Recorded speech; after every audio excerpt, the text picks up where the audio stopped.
What's up, YouTube? So if you've been watching my channel, you've noticed I no longer have the Veloster that I was doing mods to. I actually had to get rid of it, and now this is what I'm driving. This is the new project. This is a 2006 Saab 9.3 Aero. I wanted to make a video prior to modding it completely. I wanted to do a video where it's just a stock car still. So we'll go ahead, we'll walk around. Here's the key. Just go ahead, we'll walk around,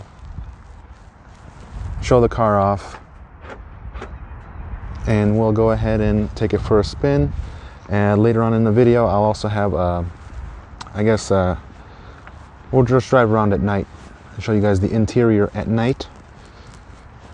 So as I said, this is a 2006 Saab 9.3 Aero. This is the Sportcombi. The Sportcombi was the name for the wagon, which I assume meant sport combination. I mean, that's like the closest thing I could guess to what it means. And looking on the side, on a profile view, you can tell that it definitely has a very sporty look, even for a 2006. I think today it could still be rather modern. In 2007, they changed the interior of the car, gave it a facelift, and in 2008, you had a facelift on the exterior of the car, which essentially just changed everything from here that way. You can easily go on Google and just look at the differences yourself. I actually like this new generation look. I don't know what about it. I just like it. It has I guess like a classic Euro styling in the front end of the vehicle. This is definitely a budget car. I got this car for under $4 grand. You can see there's some spots that need some attention. This is bird poop. It's a rather cold and rainy day today, but you can see there's some scratches. Got some rust down there, but it's okay because for a budget car, you're getting a lot. Let me pop the trunk. Here's the key fob. You have lock and unlock. Turns on your lights. It's a safety feature, so when you're walking to the car at night, you'll be able to go ahead and, I don't know if you can see that, you'll be able to see the car from at night. Right here is your trunk button, so let's open the trunk. Comes right up. Obviously a hatchback design. Being a wagon, there's plenty of space. Mine's a little dirty still, but plenty of room. 60-40 split on the rear seats here. Even with the seats down, or even with the seats up, you still get quite a lot of space. So we'll go ahead and put those up in just a moment. Here we go. This is your space with the back seats up. Quite a lot of room. Moving around to the passenger seat. Personally, being a 2006, you're not going to get as much room as you would nowadays. Let me move this basketball and my raincoat over. Rather rainy day today. But even for me, being as tall as I am, it's possible to fit back here with some room, although I'm 6'2", almost 6'2", I'm 6'1".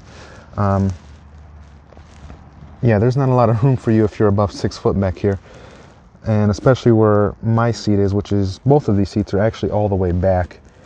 You won't be able to fit back here unless you're a little smaller, although my daughter can fit back here. So I would say that this is a good space for children, if you have them, and that's the whole point of having a wagon, is having the space in the back for kids and hauling. Here we're moving up to the interior of the car. We'll get to the engine in just a moment. Stepping inside, here's the passenger seat. Now we're moving on to the dash here. The dash here, I have made some modifications in the interior. Obviously this carbon fiber trim here and here, this is all wrapped. This one I'll have to rewrap eventually because I made some mistakes up over here. This gear shift knob, I'll do a video on this because I actually have some other modifications I have planned for this this section, rather. This is the downfall of having a 2006, but it's also a plus side. The simplicity of this setup, which we'll get to as soon as I start the car. There's no navigation. Now in 2006 you did have the option to get a navigation here. However, you'll be hard pressed to find one stock. And you can buy the nav on eBay or through sellers online, although I would not do that because they tend to overcharge you for them. Although, like my Volvo that I had prior to this, the setup, you can't just swap in a double DIN unit. You'll have to go ahead and either have one custom made, or you'll have to just get the 2006 navigation unit, which honestly, if you have seen it, it's not really, honestly, it's not even worth it. Half the time I don't listen to the radio anyway, but that's just me personally. I have headphones, which will move over here. You'll actually see them in my little cubby. You get very little room in the cubby, although you get 1 and 2 cigarette 12-volt lighters, 12-volt outlets. There's 2 of them, so that is good. This armrest moves back and forth. In the rear, which I did not show you, do have vents and cup holders, which there's plenty of cup holders in here. You have 2 back here, 1 right here, and then I just uploaded a video recently which was broken, but now this one does work. This is another cup holder over here. So you have a total of 4 cup holders. Although nowadays that's not that bad, but you got to remember at the end of the day, this is a budget vehicle. Over here, just a standard stereo. We have traction control. This button does absolutely nothing unless, again, you have a convertible. This would actually open and close your convertible top. Night panel, which I don't know if you guys have never seen a Saab, the night panel button turns off all your dash lights except over here, your speedo. This is turning up, this changes the brightness, customize. We'll get to this. This refers to up here on the SID. Then we have just regular knobs, a few buttons, phone. I haven't got the phone to work in here. I don't know why anybody would. You have a cell phone now. CD changer, scan. I don't know what any of these buttons do other than FM AM. I don't know what these 2 buttons do. I push this button, a TP light will come up here on the dash, although I haven't really learned what that does yet. Anyway, you have the seek, stereo controls, everything else. It's all good here. Very basic. I mean, if you're spending $4 grand, you're not going to get navigation or anything fancy like that unless you're buying from a salvage yard. We do have heated leather. Here's your 6-disc CD changer. Again, who uses CDs these days? Coming further down, we have 2 cubby holes. Obviously, we talked about this already. Everything is 1 touch up and down, or in my car, it's 1 touch down, but not 1 touch up. There is a way to get these to be 1 touch up and down. Yeah, so let's move on to the driver's side. Start it up, and I'll also show you guys the engine. Moving over to the driver's side. Very easy step in height. Here is one feature you will get on the Aero model. This beautiful steering wheel with this silver trim. Absolutely gorgeous. I have been wanting to change the steering wheel, but the fact that I have this trim makes me not want to do it. You do have steering wheel controls. SRC will change where you are in the actual radio unit. I'll show you guys that once we start it up. This is for voice command, which would be related to your phone, or if you had, I think, navigation, you can then speak to it. Your little speaker would be right up here. That's where that little red dot is. In the dash here, let me get you guys a little closer. One thing you'll notice that the cars have turbo gauges. Something a lot of cars now that have turbos don't even give you. Although I don't really pay attention to it personally. Other than that, it's pretty standard dash unless you upgrade, unless you have a facelifted model, which is a 2008 and newer, your dash here will look a little different. Although in the 2008 you also get a more modern navigation setup. Again, window locks, everything is fully auto. Over here we have our headlight controls, front and rear fogs, the standard cruise control, everything that you would normally find in a regular modern car. Moving on, let's I guess might as well just start it up. Again, here's the key. Here's something different about most of them, or well, I guess the main difference about a Saab compared to other cars is you have the ignition dead center.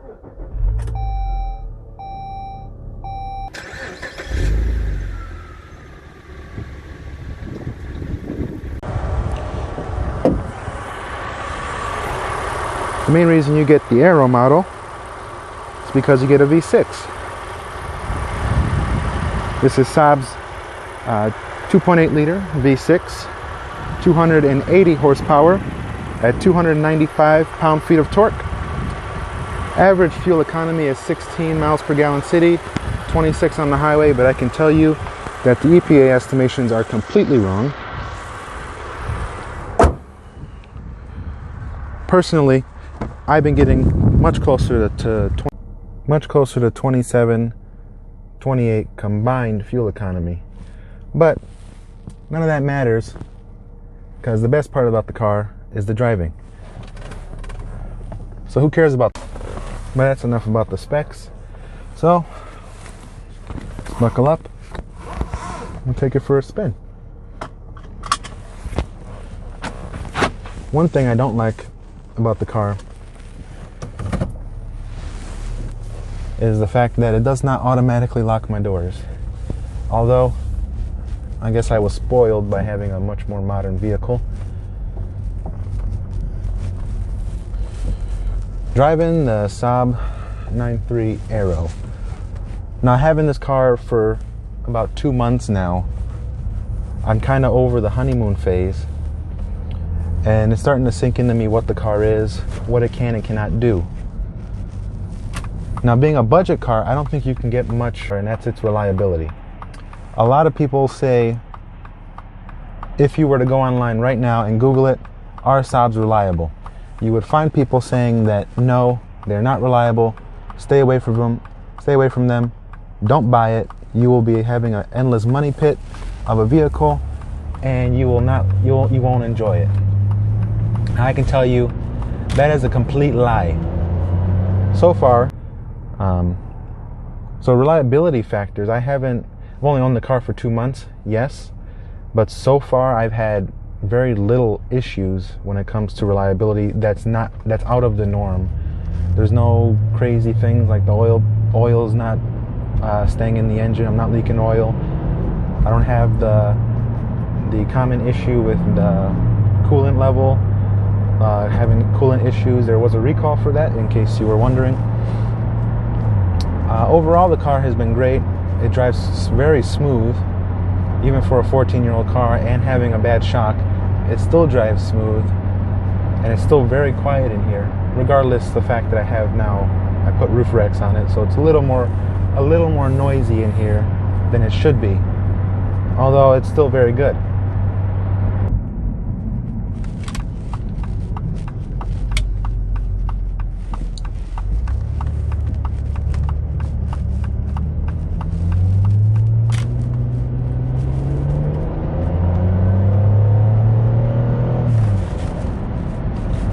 That's 55. This thing is very fast. I don't want to get pulled over because we're in the back road here, or by all the factories. Now, if we get the chance, I'll go ahead and show you guys some acceleration. One thing I like about this over my Veloster that I had previously was I can't really be overtaken in this. Well, I can be overtaken, but I can't be overtaken as easily, which is always a good thing, because who wants to be overtaken at red lights? So as long as we get the nice opening, I'll show you guys some acceleration on 0 to 60 here. Okay, we got our opening.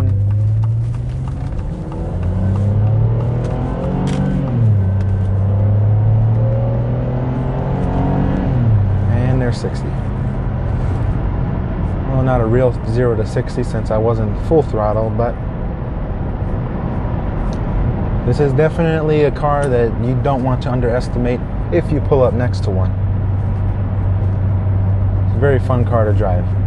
We'll go ahead and the next clip you'll see what the car looks like at night.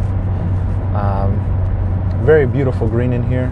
We'll go to that now, and then I guess we'll end the video. All right, now that it's dark enough outside, we can go ahead and I can show you guys what it looks like at night. Now this button here turns up and down the brightness of your gauge cluster as well as your dash. Now pressing it to maximum, you'll get a chime, which I don't know if you can hear or not, but it's very faint. Let's turn down the dual zone climate. You do have dual zone down here. You can hear that. It's a faint beeping noise. Now up here, this is a secondary information display, and with this knob right here, we can go ahead and change what is displayed in the screen, which you have average fuel, distance driven, arrival. I think that would work if you have a navigation unit. You have your average speed, speed warning, and then the date and time is all standard. Now, other than that, it also has your distance to empty, going backwards, a temperature, an outside temperature. My temperature sensor, it's actually in the bumper. Mine's actually missing.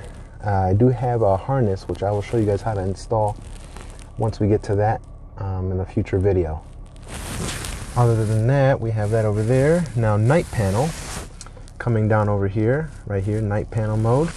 With night panel, you turn on the radio so you can see the full effect. Now the radio is on, which you'll then have the name of the station, the artist, and whatever else is playing up here. Now let's turn it down. Now we hit night panel. It turns off everything with the exception of the backlighting on the stereo, your control center here, and the speedometer. Now you can be driving along, and if you have low fuel, your low fuel will turn on, which will then turn on this gauge over here for fuel. If you get a check engine light or some kind of warning, the warning lights will also come on, and you will then have you will no longer have just that lit up. So if there's ever a warning and you have night panel on, you will still be able to drive with night panel on, although it will then show you the warnings down in this dash area. Now we hit it again, and everything comes back on. It's very nice to drive like that at night. Makes it a lot easier on the eyes. Go into relax mode. Now coming over here to the stereo, again, it's a basic stereo. You have a menu system that you can't actually turn this off without hitting the night panel button, which is rather unfortunate. But we have radio here. You tap the button here, and you just do the basic radio stuff. You can change the band. You can go back. This is your main menu. We can go over to CD. We can then go to change media, and as you can see, it shows CDX up at the top here. And then if you go back down here and you go to auxiliary, your auxiliary input is down in here right now, but it's actually on the side here. Like that. Then you would be able to play music through the auxiliary cord. You can go down here to program type. You can then change this. Go ahead and turn that on, and then this will allow you to search through your actual stereo for whatever it is you're looking for. So for news, you hit news, it then searches for news, so on and so forth. We go down here, main menu. Greg Kelly tonight. So now this wants you to change to the media type. Back. Let's go to system. Here's your audio settings, and then you can change all of your settings here. Let's turn the volume all the way down. This speed dependent. This is a feature that is actually found a lot of newer cars now. With this feature on, if you're going at a high rate of speed, you tend to get some wheel noise and outside air noise. And then with this, the speed dependent sensor, or I guess it's not really a sensor, it goes based off of what your speedometer is reading. If you're going fast enough, it will then raise the volume to try to drown out the outdoor noise that's going on outside. So we'll go back here. Refreshingly sweet.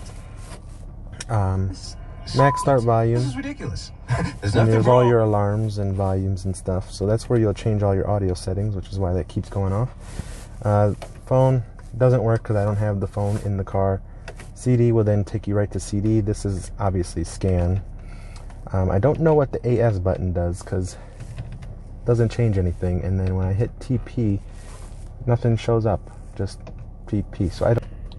Anyways, guys, I guess at this point there's not really much else to talk about. I do have some mods coming, or some more videos coming. Eventually we'll get to the modding portion, or this car will eventually get to being modded.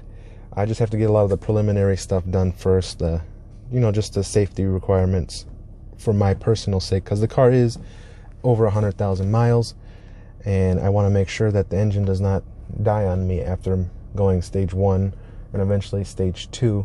So next video, I actually do have to install coil packs and spark plugs. That's the next video, because I do get misfires going wide open throttle occasionally.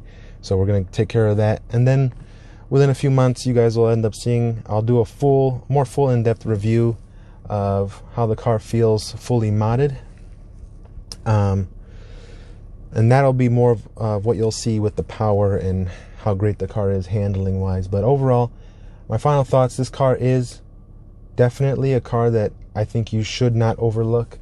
It's got great power. It can handle very well when my shocks were working properly. Great power, handles well, seats are comfortable.